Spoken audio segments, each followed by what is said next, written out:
সংবাদ পাই যে জনবহুল রাস্তার সাথে একটা দোকান,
আগে না ওটা তো দেবেন আগে।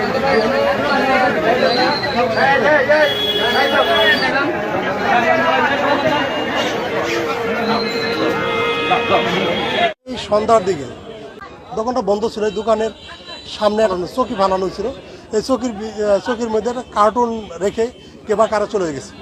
তো কিছু লোকজন এসে কার্টুনটা খুলে দেখে মানুষের পা দেখা যাচ্ছে।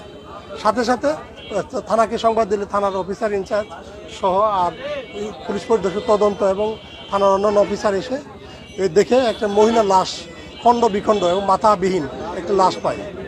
তদন্ত চলতেছে, র্যাব এবং তাদের ফিঙ্গারপ্রিন্ট নিয়ে গেছে, পিবিআই এবং সিআইডি আসতেছে ফিঙ্গারপ্রিন্ট নেওয়ার জন্য।